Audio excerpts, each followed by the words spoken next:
Tanggal 8 Mei 2026 kemarin, Pentagon mengambil sebuah langkah yang, jujur aja, benar-benar di luar dugaan kita semua. Mereka merilis dokumen-dokumen sangat rahasia yang pada akhirnya mengonfirmasi keberadaan fenomena yang selama ini sering kita sebut sebagai alien atau UFO. Suasananya tuh persis kayak kalau kita lagi dengerin cerita api unggun yang bikin merinding di tengah hutan gelap. Tapi bedanya, kali ini kegelapan itu adalah sebuah kenyataan yang didukung penuh sama data militer dan pemerintah resmi. Jadi pertanyaan terbesarnya sekarang adalah, apakah kita ini beneran sendirian di alam semesta? Atau kebenaran absolut itu akhirnya benar-benar sedang dideklasifikasi? Kalau kalian ngikutin isu ini, kalian pasti sadar kalau narasi resmi pemerintah soal makhluk ekstraterestrial lagi ngalamin pergeseran yang masif banget dan nggak terprediksi sebelumnya. Selama bertahun-tahun, setiap kali ada kesaksian atau penampakan, pasti ujung-ujungnya ditepis. Dibilangnya cuma teori konspirasi lah, halusinasi masalah, atau sekedar fiksi ilmiah. Tapi dengan rilisnya dokumen bersejarah ini, kita semua seakan dipaksa buat mikir ulang secara serius tentang di mana sih posisi umat manusia di dalam hierarki kosmis yang luas ini. Skala pengungkapan data ini benar-benar gila sih. Bayangin, ada 160 file pemerintah yang mencatat dengan sangat detail 400 kejadian dugaan pertemuan dengan UAP atau fenomena udara tak teridentifikasi dari berbagai belahan dunia. Laporan-laporan ini tuh bukan cuma cerita isapan jempol atau rumor dari mulut ke mulut ya. Ini adalah hasil observasi terkalibrasi yang dikumpulin selama puluhan tahun. Rentangnya panjang banget dari era 1940-an sampai perjumpaan di era modern sekarang. Tentu aja, kalau kita tarik ke panggung geopolitik dunia, motif di balik pelepasan informasi ini masih terus jadi perdebatan yang hangat. Ada pihak yang yakin banget kalau ini adalah bentuk transparansi radikal di era baru. Tapi di sisi lain, pengamat juga mencatat teori yang bilang kalau rilis sebesar ini mungkin sengaja dikerahkan sebagai pengalihan isu berskala global, apalagi di tengah tensi politik domestik dan konflik internasional yang lagi panas. Terlepas dari apa sebenarnya motif di baliknya, ratusan data konklusif ini sekarang udah jadi fakta publik yang harus kita hadapi bareng-bareng. Nah, asal mula dari pengungkapan besar-besaran ini ternyata berakar pada arahan resmi dari Donald Trump melalui sebuah program yang dinamakan PURSE. PURSE ini singkatan dari Presidential Unsealing and Reporting System for UAP Encounters. Di situ ada komitmen yang eksplisit banget untuk mulai mengarahkan material strategis demi memproses identifikasi dan pelepasan berkas-berkas pemerintah yang berkaitan sama fenomena ekstraterestrial ini. Jadi kita harus paham kalau ini bukan lagi sekedar rumor bocoran dari pelapor atau whistleblower independen yang selama ini sering kita dengar. Ini udah jadi sebuah inisiatif terstruktur yang digerakkan langsung dari level eksekutif tertinggi di Amerika Serikat, yang tujuannya emang buat merobek tabir misteri ini dan menunjukkannya ke publik luas. Oke, sekarang kita masuk ke bagian pertama, yaitu kesaksian misi Apollo NASA, membongkar rahasia puluhan tahun di luar angkasa. Misteri ini sebenarnya udah dimulai dari masa lalu yang cukup kelam di ruang hampa udara. Selama ini kan kita ngiranya semua dokumentasi perjalanan manusia ke bintang-bintang tuh udah sepenuhnya transparan ya kan? Tapi nyatanya nggak gitu. Mundur ke tahun 1965, selama misi Gemini 7, astronot Frank Borman pernah ngelaporin ngelihat sesuatu yang dia sebut sebagai bogie. Bogie ini wujudnya berupa ratusan partikel bercahaya yang bergerak mengiringi pesawatnya. Terus kita maju dikit ke tahun 1969, di tengah epiknya misi Apollo 11, Buzz Aldrin melaporin ada kilatan cahaya kecil yang mengganggu di dalam kabinnya. Di tahun yang sama juga, pada misi Apollo 12, Alan Bean nyaksiin kilatan cahaya serupa yang bermanuver melayang terus menjauh, dan puncaknya itu terjadi di tahun 1972 pada misi Apollo 17. Waktu itu para kru ngelihat partikel cahaya terang berputar dari kejauhan. Astronot Harrison Smith bahkan ngegambarin fenomena itu tuh kayak pertunjukan kembang api perayaan kemerdekaan, tapi di tengah keheningan luar angkasa. Aneh banget kan? Fenomena-fenomena luar biasa ini semuanya dicatat dan dianalisis di pusat kendali, tapi anehnya sengaja disimpan rapat-rapat jauh dari telinga publik selama berdekade-dekade. Lanjut ke bagian kedua, misteri Roswell dan Palomar. Perjumpaan awal mereka di bumi. Roswell, 1947. Siapa sih yang nggak pernah dengar nama ini? Ini bisa dibilang sebagai titik nol dari fenomena UFO modern, tempat di mana rasa ingin tahu umat manusia benar-benar terpancing untuk pertama kalinya. Di sini kita dihadapkan sama dua narasi yang bertolak belakang. Di satu sisi, ada klaim resmi militer Amerika Serikat. Setelah mereka sempat secara prematur nyebut penemuan itu sebagai piring terbang, mereka akhirnya menyimpulkan kalau puing-puing perak yang ditemuin di peternakan itu tuh cuma balon cuaca dari Project Mogul. Project Mogul ini katanya sebuah program sangat rahasia di era Perang Dingin buat mendeteksi uji coba nuklir Uni Soviet dari udara. Tapi di sisi lain, keyakinan komunitas peneliti UFO tetap teguh dan gak goyah. Mereka yakin banget kalau yang jatuh hari itu adalah armada ekstraterestrial sesungguhnya, lengkap beserta krunya. Ketidaksesuaian penjelasan yang sangat mencolok inilah yang pada akhirnya jadi katalis dan melahirkan gerakan masif pencarian fakta alien yang terus bertahan sampai detik ini. Nah, 7 tahun setelah kejadian Roswell, ada sebuah insiden aneh dan cukup menegangkan yang terjadi di tahun 1954. Tepatnya di konvensi UFO Gunung Palomar. Kehebohan ini bermula waktu seorang penceramah bernama George Adamski ngeklaim kalau alien dari planet Venus itu sebenarnya udah berbaur loh di antara umat manusia di bumi. Dia bilang mereka ini punya penampilan yang menyerupai manusia, cuma ada sedikit perbedaan aja pada struktur tengkorak wajahnya. Terus, di tengah-tengah acara itu, tiba-tiba aja tatapan semua pengunjung tertuju pada seorang wanita misterius bernama Dolores Barrios. Waktu itu dia datang ke konvensi bareng 2 orang pria. Yang bikin merinding penampilannya itu secara mengejutkan identik banget sama deskripsi orang Venus atau Venusian yang baru aja diceritain sama si Adamski. Waktu dia dikerumuni dan diinterogasi sama pengunjung yang penasaran, Dolores dengan sangat tenang menyangkal kalau dia berasal dari Venus. Walaupun uniknya, dia mengakui soal keberadaan piring terbang. Ketegangan acara itu akhirnya memuncak waktu seorang jurnalis bernama Joao Martins secara tiba-tiba memotret mereka pakai lampu kilat yang menyilaukan. Karena terkejut dan kelihatan panik, Dolores sama kedua rekannya langsung lari kabur menembus gelapnya hutan. Dan tahu apa yang terjadi selanjutnya?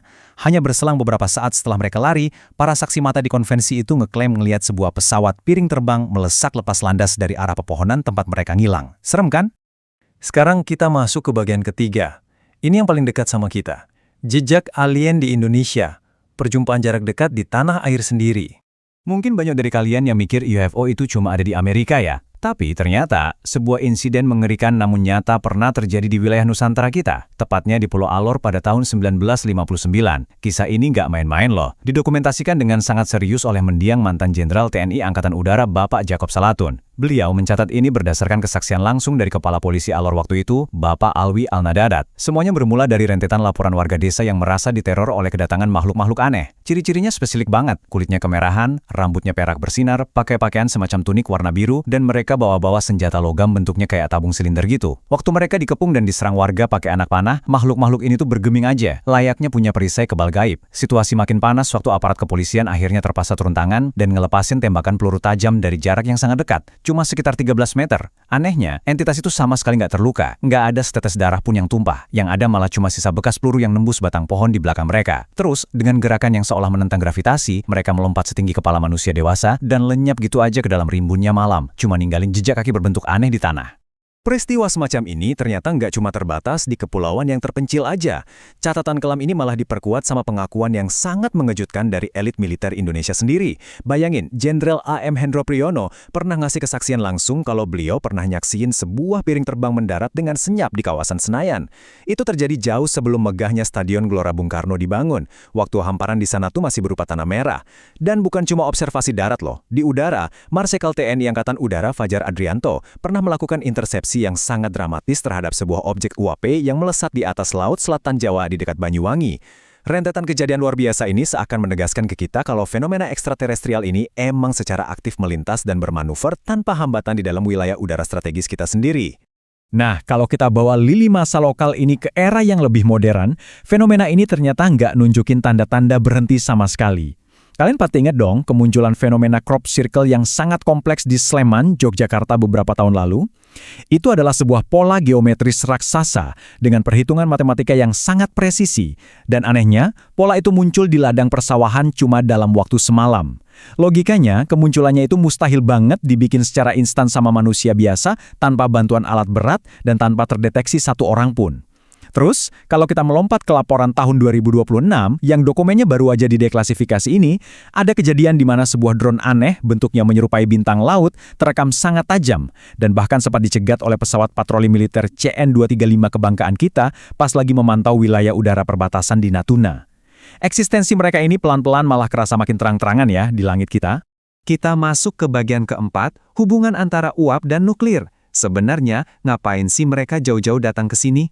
Tentu aja dari semua kejadian itu muncul sebuah pertanyaan yang sangat krusial. Dan pertanyaan ini benar-benar mengganggu pikiran para petinggi militer di seluruh dunia. Apa sih yang sebenarnya narik perhatian entitas canggih ini ke planet kita? Kalau kita perhatiin baik-baik, ternyata ada korelasi waktu yang sangat mencurigakan antara aktivitas peradaban manusia dengan kedatangan mereka. Balik ke tahun 1945, manusia untuk pertama kalinya berhasil meledakkan bom atom. Kita ngerobek struktur atomik dan nyiptain daya hancur yang luar biasa mengerikan. Nah, cuma selang 2 tahun setelah ledakan itu, tepatnya tahun 1947, terjadilah insiden Roswell, yang langsung memicu lonjakan super drastis terhadap aktivitas dan penampakan UAP secara global. Korelasi waktu ini tuh rasanya bukan kebetulan belaka ya. Seolah-olah peledakan senjata pemusnah massal pertama kita itu bertindak layaknya sebuah suar kosmis yang memancar kencang keluar angkasa. Suar yang ngasih sinyal kuat ke mereka bahwa umat manusia, sebuah spesies yang dari dulu terkenal gemar berperang ini, ternyata udah mencapai tingkat teknologi destruktif yang gak cuma berpotensi menghancurkan bumi, tapi mungkin juga mengancam tatanan kosmis yang lebih luas. Teori pemantauan yang kita bahas tadi ternyata diperkuat banget sama laporan militer yang akhirnya dideklasifikasi. Fakta yang cukup mengerikan tapi sekaligus mempesona ini nunjukin kalau UAP itu secara aktif dan berulang kali pernah melumpuhkan fasilitas serta kemampuan misil nuklir di berbagai pangkalan strategis Amerika Serikat. Mereka ini terbang, melayang dengan tenang di atas silo-silo nuklir dan secara sistematis menonaktifkan kode peluncuran rudal balistik antar benua kita. Dan gilanya, mereka ngelakuin itu tanpa ninggalin satupun jejak peretasan khas manusia. Menariknya lagi, mereka tuh nggak pernah menyerang atau melukai personil militer yang lagi jaga secara langsung.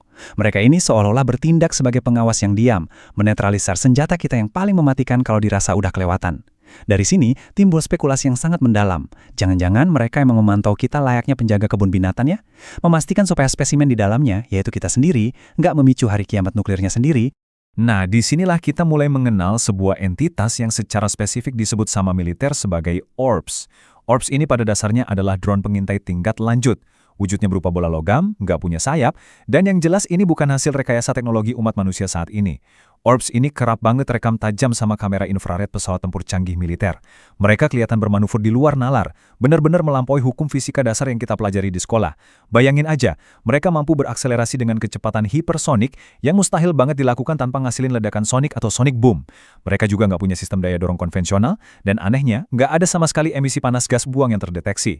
ORBS ini sering banget terdeteksi lagi berpatroli secara konstan, memantau wilayah udara militer yang paling terlarang secara global, mulai dari zona-zona konflik panas di Timur Tengah sampai ke fasilitas latihan tempur di lepas pantai timur Amerika. Ini benar-benar jadi bukti tak terbantahkan dari sebuah operasi observasi tingkat tinggi yang saat ini sedang berlangsung tepat di atas kepala kita.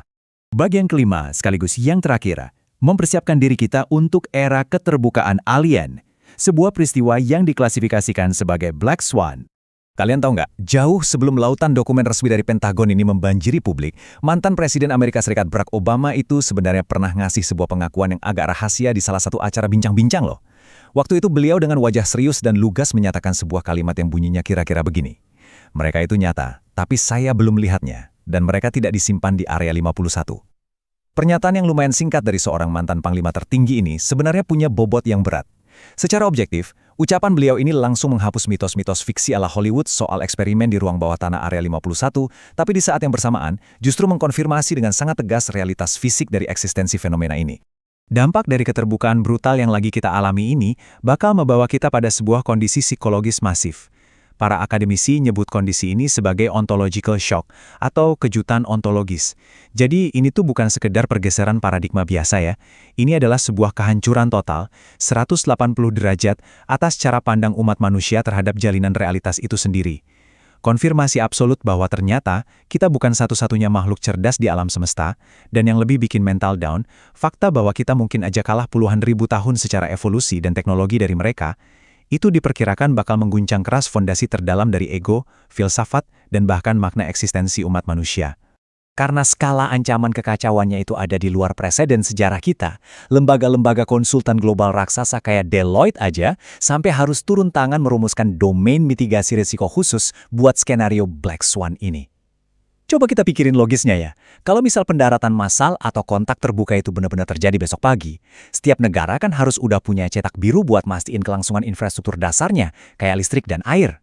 Belum lagi urusan pertahanan keamanan digital kita. Kalau sampai sistem komunikasi global kita dibungkam secara elektromagnetik sama mereka, wah triliunan uang digital yang ngendon di sistem perbankan bisa menguap tak berbekas cuma dalam semalam. Itu bakal langsung memicu kelumpuhan total stabilitas ekonomi global.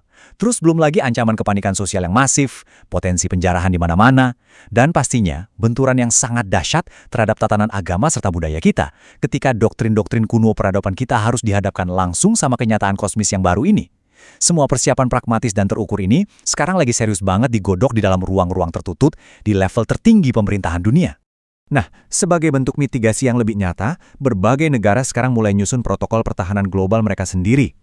Negara-negara kuat kayak Jepang dan Perancis saja udah curi start dengan meresmikan pembentukan pasukan pertahanan luar angkasa. Buat Indonesia sendiri gimana? Situasi ini pastinya menyoroti kebutuhan krusial kita akan jaminan kelangsungan rantai komando kepemimpinan nasional. Makanya, muncul rentetan diskusi strategis tingkat tinggi yang ngebahas betapa vitalnya pembangunan bunker komando bawah tanah di proyek Ibu Kota Nusantara atau IKN.